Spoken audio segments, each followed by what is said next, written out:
জাতি সেবাই হবে আমাদের জীবনে সকল শিক্ষা নৈতিকতা মানবতা দেশপ্রেম আমাদের চলার নীতি আমাদের চলার নীতি এটাই মজিদ জরিনা ফাউন্ডেশন স্কুল কলেজে মূলনীতি।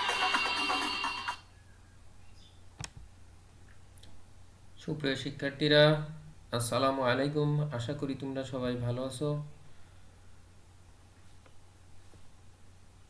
প্রথমে শিক্ষক পরিচিতি। আমি মোহাম্মদ রবিউল ইসলাম, প্রভাষক, হিসাব বিজ্ঞান বিভাগ, Majid Jorina foundation school and college, Nuria, Shariatpur. সুপ্রিয় শিক্ষার্থীরা, 2021 সেশনের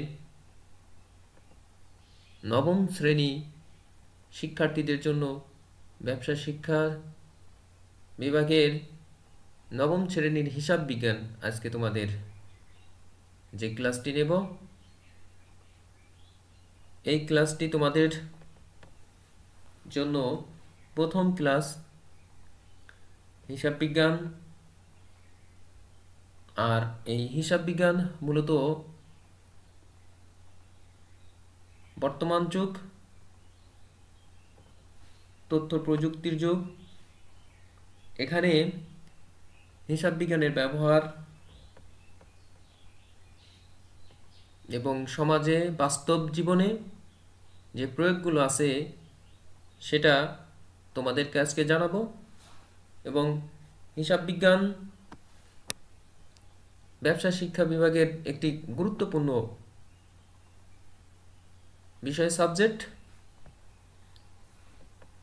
তো এখানে তোমরা যারা নবম শ্রেণীতে ব্যবসা শিক্ষা গ্রুপে ইতিমধ্যে ভর্তি হয়েছ, আমাদের Majid Jorina foundation school and college এর পক্ষ থেকে, আমার পক্ষ থেকে আজকের ক্লাসে তোমাদেরকে স্বাগতম। সর্বপ্রথম আমি আজকে তোমাদের আলোচনা করব হিসাব বিজ্ঞানের প্রথম অধ্যায়, হিসাব বিজ্ঞান পরিচিতি। হিসাব বিজ্ঞান পরিচিতি ব্যক্তি, প্রতিষ্ঠান তথা সমাজের প্রতিটি ক্ষেত্রে অর্থ সম্পর্কিত ঘটনা পরিলক্ষিত হয়। এই সকল ঘটনার সংখ্যা অগণিত ও বৈচিত্র্যময়। নির্দিষ্ট পদ্ধতি ও কৌশল ব্যতীত এই সকল আর্থিক ঘটনার সামগ্রিক ফলাফল ও প্রভাব জানা কঠিন।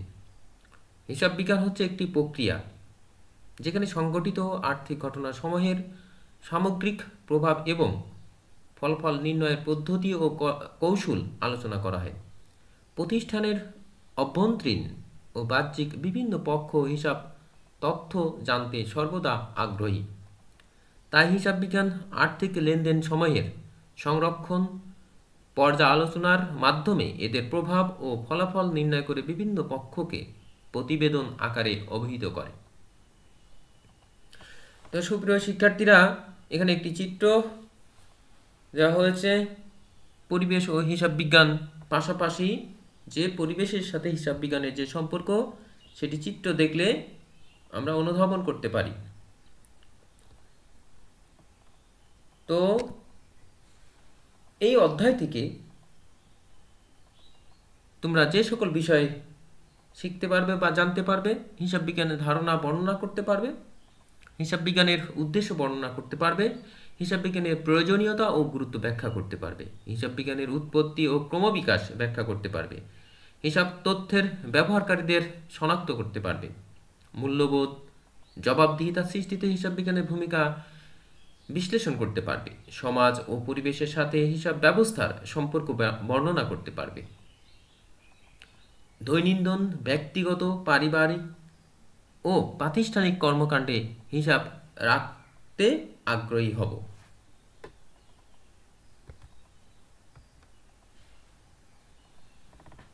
তো এই পর্যায়ে সুপ্রিয় শিক্ষার্থীরা দেখো, হিসাব বিজ্ঞানের ধারণা। হিসাব বিজ্ঞান এমন একটি প্রক্রিয়া যার মাধ্যমে কোনো ব্যক্তি বা প্রতিষ্ঠানের যাবতীয় আর্থিক কার্যাবলী যেমন খরচ পরিশোধ, আয় আদায়, সম্পদ ক্রয় বিক্রয়, পণ্য ক্রয় বিক্রয়, দেনাদার হতে আদায় এবং পাওনাদারকে পরিশোধ ইত্যাদি হিসাবের বইতে সুষ্ঠুভাবে লিপিবদ্ধ করা যায় এবং নির্দিষ্ট সময় শেষে আর্থিক কার্যাবলীর ফলাফল জানা যায়। হিসাব বিজ্ঞান বিষয়ে ব্যবসায়ের আর্থিক লেনদেন লিপিবদ্ধকরণ, শ্রেণীবদ্ধকরণ, ব্যাখ্যাকরণের পদ্ধতি আলোচনা করা হয়। এর ফলে ব্যবসা প্রতিষ্ঠানের আর্থিক অবস্থার পরিবর্তন নির্ণয় করা যাবে এবং এসব তথ্যাবলী ব্যবসা প্রতিষ্ঠানের বিভিন্ন সিদ্ধান্ত গ্রহণে সাহায্য করবে।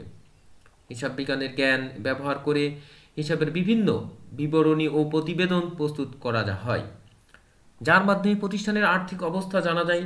তাই হিসাব বিজ্ঞানকে ব্যবসায়ের ভাষা বলা হয়। তোমাদের এমসিকিউতে প্রশ্ন আসে যে হিসাব বিজ্ঞানকে কি নামে ডাকা হয়? হিসাব বিজ্ঞানকে ব্যবসায়ের ভাষা বলে ডাকা হয়। হিসাব বিজ্ঞানের মাধ্যমে আর্থিক ঘটনার সময়ে হিসাবের নির্দিষ্ট বইতে লিপিবদ্ধ শ্রেণীবদ্ধ বিশ্লেষণ করে ব্যক্তি বা প্রতিষ্ঠানের সামগ্রিক ফলাফল ও আর্থিক অবস্থা নিরূপণ করা যায়। হিসাব বিজ্ঞানের উদ্দেশ্য ও প্রয়োজনীয়তা, এটি একটি গুরুত্বপূর্ণ। এখান থেকে বেশ কিছু তোমাদের সংক্ষিপ্ত প্রশ্ন বা বহু নির্বাচনী প্রশ্ন এসে থাকে।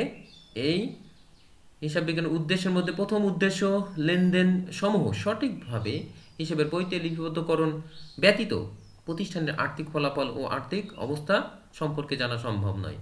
তাই হিসাব বিজ্ঞানের প্রথম উদ্দেশ্য লেনদেন সমূহকে সুনির্দিষ্ট পদ্ধতি অনুসরণ করে সঠিকভাবে হিসাবের বইতে লিপিবদ্ধ করা। 2. হিসাব বিজ্ঞানের অন্যতম প্রধান উদ্দেশ্য আর্থিক ফলাফল ও আর্থিক অবস্থা নিরূপণ করা। লাভ ক্ষতির পরিমাণ নির্ণয়ের মাধ্যমে ব্যবসার গতি প্রকৃতি সম্পর্কে ধারণা লাভ করা সম্ভব। যাবতীয় আয় ও ব্যয় সঠিকভাবে লিপিবদ্ধকরণের মাধ্যমে ব্যবসায়ের লাভ ক্ষতি নির্ণয় করা সম্ভব।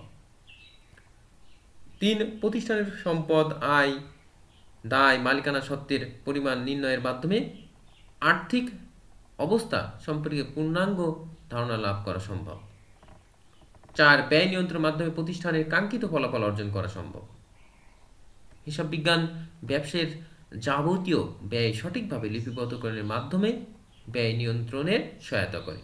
5. ব্যবসায় প্রতিষ্ঠানের প্রতারণা জালিয়াতি রোধে হিসাব বিজ্ঞানের কোনো বিকল্প নেই।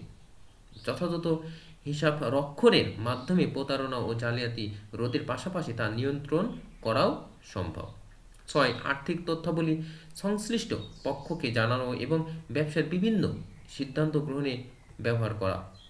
7. প্রতিষ্ঠানের একাধিক বছরের আর্থিক বিবরণী তুলনামূলক বিশ্লেষণের মাধ্যমে উন্নতি ও অবনতির বিভিন্ন দিক চিহ্নিতপূর্বক প্রয়োজনীয় পদক্ষেপ নেওয়া সম্ভব। 8.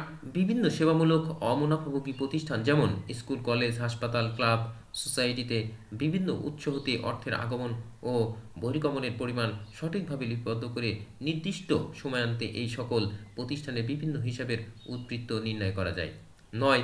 সরকারের বিভিন্ন উৎস হতে কর, শুল্ক, ভ্যাট ধার্যের মাধ্যমে রাজস্ব আদায় করে এবং বিভিন্ন নিয়মিত ও উন্নয়নমূলক খাতে ব্যয় করে। সরকারের এ সকল কার্যাবলী সুষ্ঠুভাবে সম্পাদনের জন্য হিসাব বিজ্ঞান সহায়ক ভূমিকা পালন করে। তাছাড়াও হিসাবের বই এবং সংশ্লিষ্ট দালালি প্রতিষ্ঠানের বিভিন্ন কাজে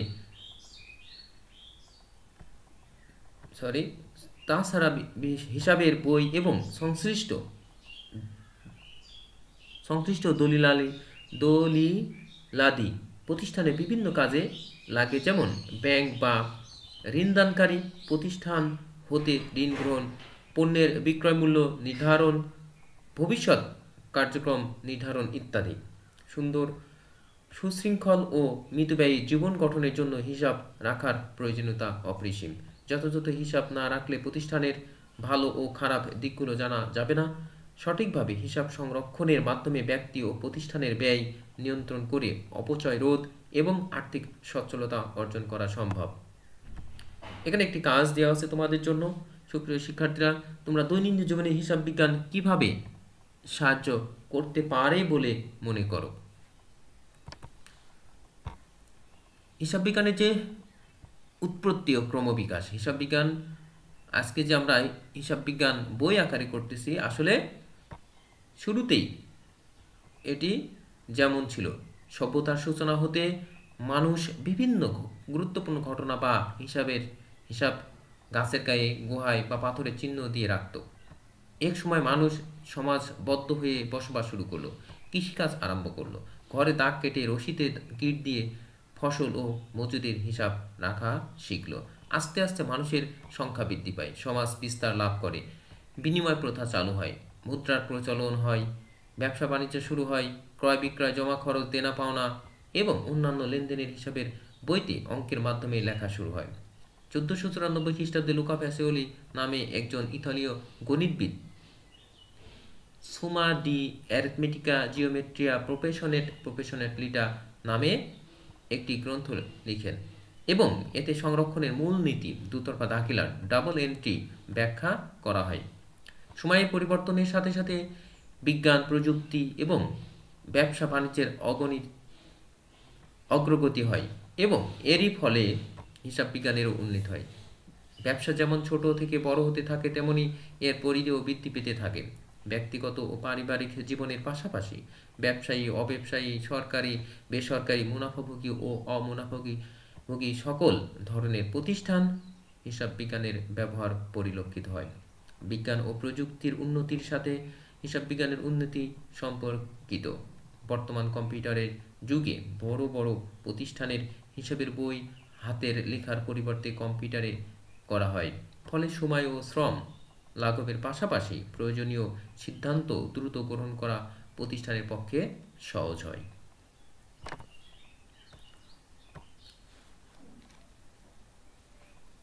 শিক্ষার্থীরা, হিসাব তথ্যের ব্যবহারকারী। হিসাব বিজ্ঞান যে শুধু হিসাব নিকাশ করবে এমনটি না, এখান থেকে প্রয়োজনীয় ইনফরমেশন সরবরাহ করার ক্ষেত্রে হিসাব তথ্যের ব্যবহারকারী কারা? হিসাব তথ্যের ব্যবহারকারীকে দুই ভাগে ভাগ করা হয়। একটি হচ্ছে অভ্যন্তরীণ ব্যবহারকারী, দ্বিতীয়ত হচ্ছে বাহ্যিক ব্যবহারকারী। হিসাব বিজ্ঞানকে একটি তথ্য ব্যবস্থা, ইনফরমেশন সিস্টেম নামে অভিহিত করা হয়। অভ্যন্তরীণ ও বাহ্যিক বিভিন্ন ব্যবহারকারীর চাহিদা বিবেচনা করেই লেনদেন সমূহকে হিসাবের বইতে লিপিবদ্ধ ও আর্থিক বিবরণী আকারে প্রস্তুত করা হয়। অভ্যন্তরীণ ব্যবহারকারী মালিক ও ব্যবস্থাপক। এসব রক্ষক হিসাবের বই এবং সংশ্লিষ্ট কাগজপত্র তৈরি করেন। ব্যবসায়ের মালিক এবং তার ব্যবস্থাপক এসব হিসাব বিবরণী থেকে ব্যবসায়ের লাভ ও ক্ষতি ও আর্থিক অবস্থার পরিবর্তন জানতে পারেন, ফলে ভবিষ্যৎ কর্ম পরিকল্পনা গ্রহণ করতে পারেন। বাহ্যিক ব্যবহারকারীর মধ্যে আছে ঋণ দানকারী। প্রতিষ্ঠানের ঋণ সরবরাহের পূর্বে ঋণ পরিশোধ ক্ষমতা যাচাইয়ের জন্য ঋণ প্রদানকারী প্রতিষ্ঠান ব্যবসায় যাবতীয় হিসাব পর্যালোচনা করেই ঋণ সরবরাহ করে থাকে। সরকারি সংশ্লিষ্ট কর্তৃপক্ষ ব্যবসার হিসাব হতে যথাযথভাবে শুল্ক, ভ্যাট, কর এবং আয়কর পরিশোধ করা হচ্ছে কিনা তা নিশ্চিত হতে এবং প্রয়োজনীয় পদক্ষেপ গ্রহণ করতে পারেন। পাওনাদার বাকিতে পণ্য বিক্রয়ের পূর্বে ব্যবসায়ের দায় পরিশোধ ক্ষমতা যাচাই করে সরবরাহকারী ব্যক্তি ও প্রতিষ্ঠান পণ্য সরবরাহ করেন। সংরক্ষিত হিসাব হতে সহজেই এই ধারণা লাভ করা সম্ভব। 4. কর্মচারী কর্মকর্তা। ব্যবসার শ্রমিক, কর্মচারী কর্মকর্তাগণ তাদের প্রাপ্ত সুযোগ সুবিধার যথার্থতা বিচার এবং ন্যায্য অংশ আদায়ের জন্য আর্থিক বিবরণীর সহায়তা গ্রহণ করে। এছাড়াও হিসাব নিরীক্ষক, বিনিয়োগকারী, ভোক্তা এবং অন্যান্য সংশ্লিষ্ট ব্যক্তি ও প্রতিষ্ঠান হিসাব তথ্য ব্যবহার করে থাকেন। তোমরা এটা করবে, কাজটি হিসাব তথ্যের অভ্যন্তরীণ ও বাহ্যিক ব্যবহারকারীদেরকে পৃথক তালিকা প্রস্তুত করো। সমাজ ও পরিবেশের সাথে হিসাব ব্যবস্থার সম্পর্ক। হিসাব বিজ্ঞান শুধু মুনাফা নির্ণয়ের জন্যই ব্যবহার করা হয় না, মুনাফা নির্ণয়ের পাশাপাশি ব্যবসা প্রতিষ্ঠান কর্তৃক সমাজ পরিবেশেরও যাতে কোনো রকম ক্ষতি না হয়, হিসাব বিজ্ঞান সেদিকটাকেও সেদিকটিতেও অবদান রাখে। নিচের উদাহরণগুলো থেকে সমাজ ও পরিবেশ সম্পর্কে হিসাব বিজ্ঞানের করণীয় বোঝা যাবে। 1. জলবায়ু দূষণ রোধে প্রতিষ্ঠান কিছু অর্থ খরচ করবে এবং হিসাবরক্ষক তার হিসাব রাখবে এবং সেই হিসাব থেকে বোঝা যাবে ব্যবসায়ের মালিক সমাজ এবং পরিবেশ সম্পর্কে কতটুকু সজাগ। বিশেষ করে তেল কোম্পানিগুলো বায়ু দূষণ রোধে অনেক ব্যয় করে থাকে। 2. শিল্প কারখানা থেকে নির্গত ধোঁয়া আশেপাশের পরিবেশ ও মানব স্বাস্থ্যের ক্ষতি করে। ব্যবসার মালিক ও হিসাবরক্ষককে এর প্রতিরোধে অর্থ খরচ করতে হয়, হিসাব রাখতে হয় এবং এই বিষয়ে সরকারের নিয়ম নীতিকে অনুসরণ করে চলতে হয়। 3. পণ্য তৈরিতে স্বাস্থ্যসম্মত কাঁচামাল ব্যবহার করা হয়, যথাসম্ভব কম বিদ্যুৎ খরচ করা, যন্ত্রপাতির শব্দ কম হতে হয় এবং আবর্জনা সঠিক স্থানে ফেলতে হয়। এসব কাজ করার জন্য কিছু অর্থ খরচ হয়। হিসাবরক্ষককে এই খরচের জন্য অর্থ বরাদ্দের পাশাপাশি ব্যয় করা অর্থের যথাযথ হিসাব রাখতে হয়। 4. প্রতিটি ব্যবসা প্রতিষ্ঠানকে সামাজিক দায়বদ্ধতার অংশ হিসেবে সমাজের জন্য কিছু খরচ করতে হয়, যেমন গরিব ও মেধাবী ছাত্রদের বৃত্তি প্রদান। এই জন্য প্রতিষ্ঠান বছরে কত টাকা খরচ করলো তার হিসাব রাখতে হয়। মূল্যবোধ সৃষ্টিতে ও জবাবদিহি প্রক্রিয়ার হিসাব বিজ্ঞানের ভূমিকা। মূল্যবোধ হলো ব্যক্তি ও সমাজের চিন্তা চেতনা, বিশ্বাস, ধ্যান ধারণা প্রভৃতির সমন্বয়ে দীর্ঘদিন ধরে গড়ে ওঠা একটি মানদণ্ড, যার দ্বারা মানুষ কোনো বিষয়ের ভালো মন্দ বিচার করে ভালোকে গ্রহণ ও মন্দকে বর্জন করে। নিচে মূল্যবোধ সৃষ্টিতে হিসাব বিজ্ঞান কীভাবে সহায়তা করে তা ব্যাখ্যা করা হলো। 1. সততা ও দায়িত্ববোধের বিকাশ। হিসাব রক্ষণের ক্ষেত্রে হিসাব বিজ্ঞানের রীতিনীতি কলা কৌশল যথাযথভাবে অনুসরণ করা হলে আর্থিক দুর্নীতি, জালিয়াতি, সম্পদ ইত্যাদির উপর নিয়ন্ত্রণ থাকে এবং হিসাবের স্বচ্ছতা বৃদ্ধি পায়। আর বছরের পর বছর এর অনুসরণের মাধ্যমে সংশ্লিষ্ট ব্যক্তিদের ও দায়িত্ববোধ বিকশিত হয়। 2. ঋণ পরিশোধ সচেতনতা সৃষ্টি। হিসাব বিজ্ঞান ঋণ গ্রহীতাদের মধ্যে ঋণ পরিশোধের সচেতনতা সৃষ্টি করে এবং তাদের মূল্যবোধ জাগ্রত করে, ফলে ঋণ খেলাপি হওয়ার সম্ভাবনা হ্রাস পায়। 3. ধর্মীয় মূল্যবোধের সৃষ্টিকর্তা প্রদত্ত সম্পদের সুষ্ঠু ব্যবহার এবং প্রয়োজনীয় ব্যয় পরিহার ধর্মীয় মূল্যবোধের অংশ। সঠিক হিসাব সংরক্ষণ করলে ব্যক্তি ও প্রাতিষ্ঠানিক পর্যায়ে আয় বুঝে ব্যয় করার মানসিকতা সৃষ্টি ও সম্পদের সঠিক ব্যবহার নিশ্চিত হয়।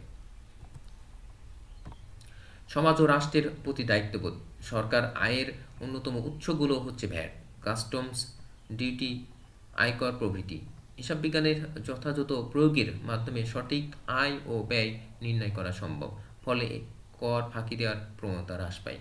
5. জালিয়াতি ও প্রতারণা প্রতিরোধ। সুষ্ঠু হিসাব ব্যবস্থা প্রচলিত থাকলে সম্ভাব্য শাস্তি ও দুর্নামের ভয়ে প্রতিষ্ঠানের কর্মচারী ও কর্মকর্তাদের মধ্যে জালিয়াতি, তহবিল তছরূপ, প্রতারণা সহ বিভিন্ন অনিয়মের প্রবণতা হ্রাস পায়। জবাবদিহিতাই হিসাব বিজ্ঞান। দেখো তোমরা এ জায়গায় জবাবদিহিতে থাকতে হবে। কোনো কার্য সম্পাদনের দায়িত্ব সুনির্দিষ্ট হলে কাজের ফলাফলের জন্য সংশ্লিষ্ট ব্যক্তিকে তার কাজের জন্য দায়ী করা যায়। নিজের কাজের জন্য তৃতীয় পক্ষের নিকট দায়বদ্ধতাই জবাবদিহিতা। এই জবাবদিহিতা কার্যক্রমকে গতিশীল রাখার ক্ষেত্রে হিসাব বিজ্ঞানের ভূমিকা উল্লেখ করা হলো। ব্যবসা প্রতিষ্ঠানের অভ্যন্তরীণ জবাবদিহিতা। আধুনিক বিকেন্দ্রীকরণ ব্যবস্থায় আয়, ব্যয় ও বিনিয়োগের জন্য নির্দিষ্ট ব্যক্তিগণকে পূর্ণ ক্ষমতা দেওয়া হয়, যাতে করে দায়িত্ব পালনের পূর্ণ মনোযোগ প্রদান করা সম্ভব এবং নির্দিষ্ট হিসাবকাল শেষে অর্পিত দায়িত্ব ফলাফল সম্পর্কে ঊর্ধ্বতন কর্তৃপক্ষের প্রশ্নের জবাব প্রদানও সক্ষম হয়। ক. মালিক ও ঋণদাতা বিনিয়োগকারীদের নিকট জবাবদিহিতা। প্রতিষ্ঠানের হিসাবরক্ষণ ও ব্যবস্থাপনায় নিয়োজিত ব্যক্তিবর্গের এই মর্মে জবাবদিহি করতে হয় যে প্রস্তুতকৃত বিবরণীতে প্রতিষ্ঠানের সঠিক চিত্র তুলে ধরা হয়েছে কিনা, বিনিয়োগকৃত অর্থের সঠিক ব্যবহার কতটুকু নিশ্চিত হয়েছে, অর্জিত মুনাফা ও প্রাক্কলিত মুনাফার সঙ্গতি রক্ষা হয়েছে কিনা তা ইত্যাদি। এরূপ জবাবদিহিতার অনুপস্থিতিতেই অনার্থিক সকল ক্ষেত্রে চরম বিশৃঙ্খল ও অবনতি পরিলক্ষিত হয়। গ সরকারের নিকট জবাবদিহিতা, সরকার কর্তৃক নির্ধারিত বিভিন্ন নিয়ম নীতি যথাযথভাবে পালন করে প্রতিষ্ঠান পরিচালিত হচ্ছে কিনা এবং যথাযথভাবে শুল্ক, ভ্যাট, কর পরিশোধ করা হচ্ছে কিনা তা দেখার অধিকার সরকারের সংশ্লিষ্ট পক্ষ সময়ে রয়েছে। যথাযথ হিসাব সংরক্ষণের মাধ্যমে এই জবাবদিহিতা নিশ্চিত করা সম্ভব। তো সুপ্রিয় শিক্ষার্থীরা, আমরা প্রথম অধ্যায়ে আলোচনা করছি। তোমরা আশা করি এই অধ্যায়ের আরও ভালোভাবে পড়বে, কারণ এই অধ্যায়ে তোমাদের অঙ্ক নাই, যদিও বা হিসাব বিজ্ঞান একটি অঙ্কের সাবজেক্ট। এখানে থেকে অঙ্ক আসে না, মূলত তোমাদের বহু নির্বাচনী প্রশ্ন অর্থাৎ এমসিকিউ প্রশ্নগুলো এখান থেকে আসে। তো প্রথম অধ্যায়ে আমরা অনুশীলনী কিছু বহু নির্বাচনী প্রশ্ন আছে, তার মধ্যে প্রথম হিসাব বিজ্ঞান কি। হিসাব বিজ্ঞান আমরা এখানে পড়ে আসছি যে হিসাব বিজ্ঞান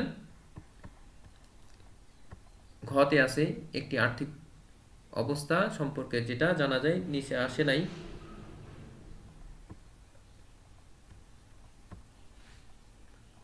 তারপরে দুইয়ে কিসের মাধ্যমে